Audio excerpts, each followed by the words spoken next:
तो hello friends, how are you all. आप सभी कैसे हो? मैं आशा करता हूँ कि आप सभी अच्छे होंगे और अपनी पढ़ाई को अच्छे से कर रहे होंगे। फ्रेंड्स, अपना इंग्लिश का टॉपिक चल रहा था टेंस।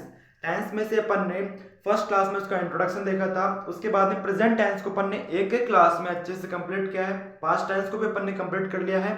और तीसरा पार्ट चल रहा है अपना future tense. Future indefinite tense को अपन ने कल क्लास में कंप्लीट किया है। फ्यूचर टेंस मतलब होता है भविष्य काल, जो समय अब आएगा उसे अपन भविष्य काल में रखते हैं। कल की क्लास में अपन ने फ्यूचर इंडेफिनिट टेंस को देखा था, समझा था।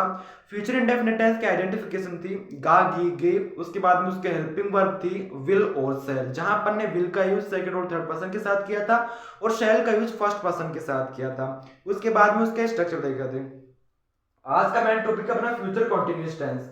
फ्यूचर का मतलब तो पता चल गया अपन को कि फ्यूचर का मतलब तो होता है भविष्य। अब देखो, कॉन्टिन्यूस कॉन्टिन्यूस का मतलब होता है प्रोग्रेस, यानी कि इस टेंस में कार्य लगातार चलता रहता है। जब कॉन्टिन्यूस टेंस होता है उस टेंस में कार्य लगातार चलता रहता है। मैंने इंट्रोडक्शन वाले टेंस में अच्छे से समझा, सॉरी क्लास में अच्छे से समझाया था। अगर आपने वो वीडियो नहीं देखी हो तो उसे देख लीजिएगा। इंट्रोडक्शन वाली क्लास में मैंने बताया था कि इंडेफिनिट टेंस तो किसे कहते हैं, कॉन्टिन्यूस किसे, परफेक्ट और परफेक्ट कॉन्टिन्यूस टेंस किसे कहते हैं। तो आज टॉपिक अपना फ्यूचर कॉन्टिन्यूस टेंस। फ्यूचर का मतलब भविष्य, कॉन्टिन्यूस टेंस इस टेंस में कार्य प्रोग्रेस में रहता है, या फिर आप ऐसा भी कह सकते हो कि कार्य इनकम्प्लीट, यानी जो आपका वर्क रहता है वो इनकम्प्लीट रहता है, अपूर्ण, यानी कभी भी पूरा नहीं होता है। इस टेंस में आपका कार्य कभी पूरा नहीं होता है। तो मेन टॉपिक का अपना future continuous tense. Future continuous tense identification को बोलते हैं पहचान।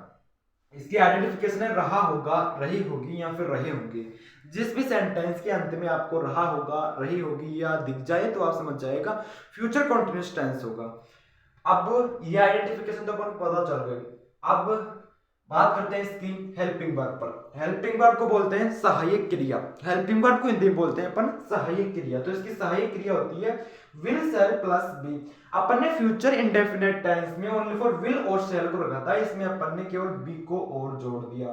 तो विल शेल प्लस बी इसकी हेल्पिंग वर्ब होती है, जहां अपन विल भी बोलेंगे और शेल भी। देखो, विल शेल प्लस बी को बोलेंगे अपन विल बी और शेल बी। विल बी और शेल बी, विल बी और शेल बी। जैसे अपन ने विल का यूज तो सेकंड और थर्ड पर्सन के साथ किया था और शेल का यूज अपन फर्स्ट पर्सन के साथ कर देंगे।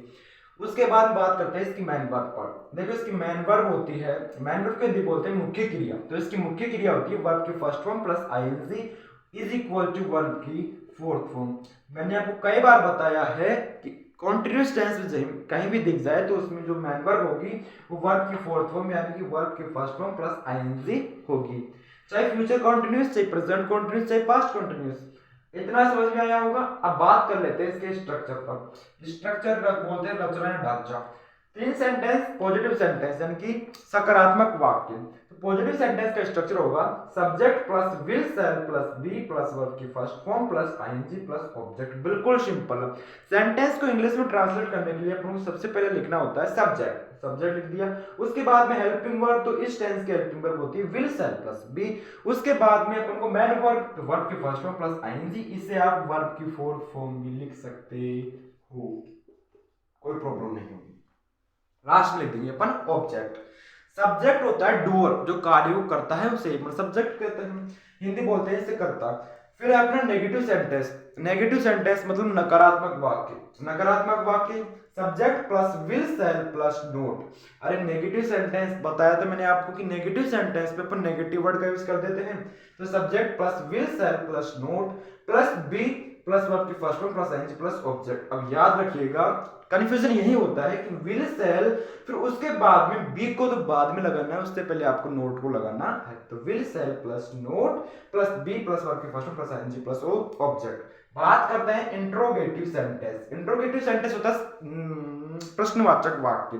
इंट्रोगेटिव सेंटेंस कौन सा होता है? प्रश्नवाचक वाक्य, मतलब जिसमें अपन क्वेश्चन आस्क करते हैं, पूछते हैं। इंट्रोगेटिव सेंटेंस में सबसे पहले डब्ल्यूएच वर्ड लिखेंगे। अगर उस सेंटेंस में आपको डब्ल्यूएच वर्ड दिया है तो सबसे पहले डब्ल्यूएच वर्ड लिखो। डब्ल्यूएच वर्ड, फिर हेल्पिंग वर्ब विल शेल, और इसमें भी पहले अपन सब्जेक्ट लिखेंगे, फिर बी लिखेंगे, फिर वर्ब की first form plus ING plus object. अगर यही सेंटेंस सॉरी, अगर अपन इस से अगले वाले सेंटेंस यानी कि इंट्रोगेटिव नेगेटिव सेंटेंस पर बात करते हैं। तो WH word plus will shall plus subject के बाद में यहाँ क्या लग जाता है, पहले तो subject plus not plus be, फिर उसके बाद में सेम टू सेम यही स्ट्रक्चर लगता।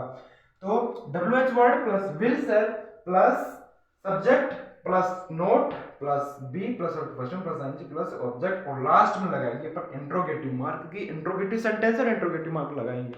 आई होप आपको फ्यूचर कंटीन्यूअस टेंस समझ में आया होगा। फर्स्ट ऑफ ऑल अपन ने कंटीन्यूअस का मतलब देखा। कंटीन्यूअस में अपन अपना जो कार्य होता है वो प्रोग्रेस में रहता है, प्रगति में रहता है, कभी पुरानी होता है। उसके बाद में इसकी आइडेंटिफिकेशन पहचान देख ली, रहा होगा, रही होगी, रहे होंगे। उसके बाद में हेल्पिंग वर्ब सहायक क्रिया होती है will shall plus be, will भी कहे सेकंड और थर्ड पर्सन के साथ, सेल भी कहे फर्स्ट पर्सन के साथ। इसकी मेन वर्ब होती है वर्ब की first form plus ING is equal to verb की फोर्थ फॉर्म। उसके बाद में इसका स्ट्रक्चर देख लिया।